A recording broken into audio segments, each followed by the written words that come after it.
Westeros at Crossroads, redefining alliances to halt.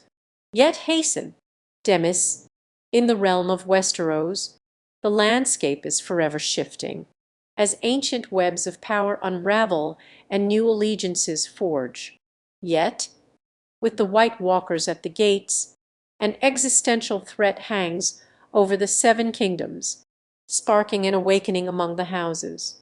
Gone are the days of simple factional rivalries, as the Great War looms, forcing even the most hardened enemies to reconsider their stances.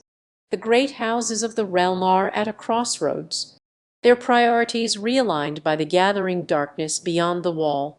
For those who would have been sworn enemies just months prior, uneasy alliances are being brokered, as the very survival of their way of life hangs in the balance. The North, once steadfast in its independence, has forged a fragile union with the Riverlands, sworn to aid the realm against the gathering darkness. To the east, Daenerys Targaryen, the Dragon Queen, finds herself on the precipice of conquest, yet still reeling from the loss of her precious saviors Viserion, the stark and unsullied heroes who fell to the Night King.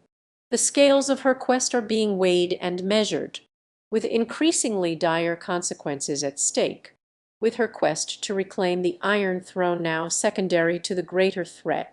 The bonds of her army, forged in fire and blood, will be tested as never before. Meanwhile, Cersei's reign of terror in King's Landing teeters on the brink of collapse. The once impregnable walls of the Red Keep have been breached, and the hand of the High Sparrow's zealotry is slowly being loosened. As the seeds of rebellion take root, the fragile threads of her rule are beginning to fray, leaving her vulnerable to the machinations of her enemies. The great houses of Westeros are redefining their alliances, not merely to halt the coming doom, but to hasten their own demise. In the end, it is not the great war that will decide the fate of the realm, but the great betrayal, the subtle dance of loyalty and deception that will determine who will sit upon the Iron Throne and who will be cast into the darkness. As the armies of the realm march towards the unknown, the true question remains, will the fragile bonds of alliance be enough to stem the tide of destruction, or will the very fabric of Westeros be torn asunder by the coming storm? Only time will tell, as the Seven Kingdoms stand at the crossroads of history.